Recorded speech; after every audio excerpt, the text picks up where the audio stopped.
વચન મધુરે વાણી મુનાયા પાવું બોયું રોજ દી ભાઈ બોલા વચન મધુરે વાણી મુનાયા પાવું બોયું રોજ દી જીવના ખજાનો બાઇબલે મુનાયા પાવું બોયું રોજ દી જીવનની શાંતિ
माँ पावसने बोंस्या तुम्ही प्रभु आ वचन हिक ना मागते ता आज तुम्ही ध्यान थी उनाया तुम्हा पावसने बोंस्या हारी तुम्हा केवी રીતના વર્તન કોના કેવી રીતના જીવના આહાય એ બાબત तुम्ही હિકના માટો તૈયાર આહાય તા આજ પ્રભુ આ વચન तुम्हा માટો જણાવી રહ્યો કા तुम्ही નમ્ર બના પ્રભુ આ આગળ तुम्ही દીન અને નમ્ર બના ઈ તો तुम्हान ऊंचो पदाप में की जो जी महा मुयाम नम्रता जीवन में वेहे तिया जीवन में ईसु देवा शांति आनंद तथा प्रेम सदा माटो राजको या कोय आप ईसु देवा जन्म विषे विचारते तहाँ ये नाताल विषे आप विचारते तहाँ नाताल ए नम्रता प्रतीका है तेवज ईसु देवा जन्म विया तिही आसपास जी पात्रे है जे कंईक माहे है तिहा विषे आप विचार को जी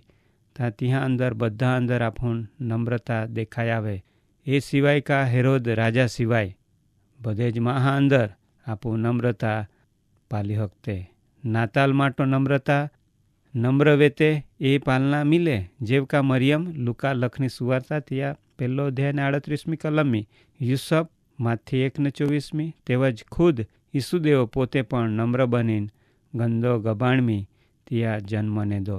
ઈસુદેવ પોતે પોતા જાતે નમ્ર બનાવી ઈયો આપો માટો મોટા નમૂના પૂરા પાડ્યા. ફિલિપી તિયા 2 અધ્યાયને 5 અને 10મી કલમી કહે, ખ્રિસ્તા નમ્રતા તિયા જન્મથી માંડીને મરણ સુધી આપૂન પાલના મિલે.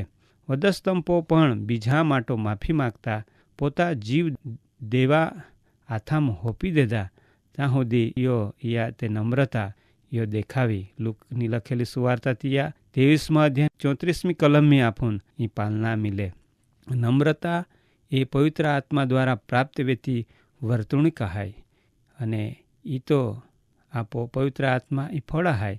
એ નમ્રતા લીધો દેવા તરફથી બદેવાને પ્રાપ્ત વેતે. નીતિવચન ત્યાં 3 અધ્યાય ને 5 અને 6 કલમી, તો ખરા હૃદયથી યહોવા પો ભરોસો રાખ અને તો પોતા અકલ્પો આધારની રાખ. નમ્રતા સબર જીવન જીવના માટો વિશ્વાસ્યાન. ફિલિપી 2 ને 5 ને 10મી ઈસુદેવો અદ્ભુત નમૂના આપ્યા. નમ્રતા લીધો આપૂન કાંઈ મિલી શકે. નમ્રતા ઉચ્ચ પદ પો ને જાય. ફિલિપી 2 ને 9 પ્રમાણે ઈસુદેવ જહાં દાસારૂપ ધારણ કોયો અને નમ્ર બન્યા, તહાં દેવો તિયાન ઘણા ઊંચા કોયા. સર્વ નામિકો તાતિયા નામ શ્રેષ્ઠ આપ્યો. યસાયા પુસ્તક તિયા 9મો અધ્યાય ને 6 કલમી કહે, તિયાન અદ્ભુત મંત્રી, પરાક્રમી દેવ, સનાતન પિતા અને શાંતિના સરદાર ઈંડો નામ આપ્યા માલો. એ તો નમ્રતા એ બહુ જ અગત્યની બાબત એ આપો જીવનની વેના જોજવે. ઉત્તમ બાબત બીજી એ હાય. નીતિવચન 16 ને 19મી કહે, ગરીબા આરી નમ્રતા રાખના, તિહા અભિમાનિહા આરી લૂંટ વેટુનારા જીંડો કોતા તે વધારું હારો હાય. હાનોથી મોટો માહા સુધી તિહા આરી ઇલીમિલીન ચાંદના એ બી મોટી બાબત હાય. ઈમે બી નમ્રતા માગીને હે. નમ્રતા બધા આરી હારો રાખાવે. નમ્રતા બધા દિલ જીતી હકે. જો નમ્રતા વેતા ઈશ્વરા તરફથી આશીર્વાદ મિલી. નીતિવચન ત્યાં 22મો અધ્યાયને 4 કલમી કહે, ધન આબરૂ તેવજ જીવન ઈ નમ્રતા અને યહોવા દેવા ભયા ઈ ફલે હાય. પવિત્ર શાસ્ત્ર બાઇબલમી મૂસા, યુસફ, દાનિયેલ ને મરિયમ એ નમ્રતા લીધો તિહાન ઉચ્ચ પદ પ્રાપ્ત વિયો. નમ્રતા જ્યાં જીવનમી હાય ત્યાં ઈસુદેવ માન અપાવે. નીતિવચન 29 અને 23મી કહે, નમ્ર મનવાલા માન પામી, જી નમી તી બધાન ગમે. એ જ રીતો નમી ગઈને ડાંખે પણ ફલે આપતે અને તી બહુ જ હારે ફલે આપતે. વધારું ફલે આપના માટો વધારું નમ્ર બનનું પોળી. નમ્ર મહાહારી દેવ રહે. યસાયા 57 ને 15મી કહે, માય ઉચ્ચ સ્થાનમી અને પવિત્ર સ્થાનમી રહેવું. જી પોતા હૃદયા ઊંડણથી પસ્તાવા કોએ તેઓ જ નમ્ર હાય. તિહા આરી પણ માય રહેવું. ઈ તો તિહા માય ઉત્તેજિત કો કેવકા ઇમાનુલ દેવ ઈ તો કા દેવ આપો આરી હાય. જો આપો નમ્ર હાય તો દેવ આપો આરી કાયમ રહે. નમ્રજી હાય તે સૌથી મોટો હાય. માથી 18 ને 4મી કહે, જી કોઈ પોતાન પોયરા જીંડો દિન કોય તી જ આકાશા રાજ્યમી સૌથી મોટો હાય. સુલેમાન દેવા આગળ નમ્ર વિયા, તહાં ત્યાં ઇઝરાયેલા મહાન રાજા બનાવ્યા. નમ્રમાં હું બધોથી મોટો છે. તી બધાન હરકી નજરે પાલનારો વ્યક્તિ હાય. એટલે આપું બી નમ્ર બનજી ને આપું બી એ નમ્રતા જે ગુણ અને લક્ષણ હાય ત્યાં આપું પારખુજી અને તે હેમે આપું આગળ વધજી. ઈસુદેવ આપો કન માગે. નમ્ર મહાન ઊંચો કોયામ આવી. લુક 18 ને 14મી કલમી કહે, જી કોઈ પોતાન ઊંચો કોઈ ત્યાં નીચો કોયામ આવી, પણ જી પોતાન નીચો કોઈ ત્યાં ઊંચો કોયામ આવી. જી કોઈ પોતાન ઊંચો કોઈ ત્યાં અંદર નમ્રતા પણ ત્યાં અંદર અભિમાન અને મોટાઈપણો હાય. પણ જી પોતે કાંઈ ના હિંડો માને તી ખરેખર નમ્ર હાય. તી બીજાન માન આપે. તી બીજા હારી રીતો ઇલીમિલીને રહે. અને એ જ બાબત આપો જીવનની વેના જોજવે. આપો પોતાન આપો નમ્ર બનાવના જરૂર હાય. બીજાને આપો માન આપના જરૂર હાય કે જેથી કોઈને આપો જો પ્રભુ નમ્ર હાય તે નમ્રતા આપો અંદર દેખાય તો આપો દેખીને બીજેમાં હે जाय हके काई खरेखर ए विश्वासी हाय येशुदेवा माहे हाय मा पावस अने बंस्या जो तुम्ही येशुदेवान स्वीकार्या त्यान तुमा जीवन में आमंत्रण आप्यो तर आय जे पवित्र आत्मा फल हाय त्यान तुम्ही वधारू सुगड अने मजबूत बनावना येशुदेवा कन तुम्ही प्रार्थना कोई ने मदद मागा न नम्र बनीन जीवा ये येशुदेव तुमा कन मागे।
કાર્યક્રમ બાબતે વધુ માહિતી મેળવવા માટે આમાં સરનામો હાય જીવના ખજાના post box number 2036 Fatehganj Vadodara pin code number 390002 website હાય radio882.com ફોન નંબર હાય 9429375628 9429375628। બાઇબલા વચને મધુરે વાણી મુનાયા પાવું ગોયું રોજે દી બાઇબલા વચને મધુરે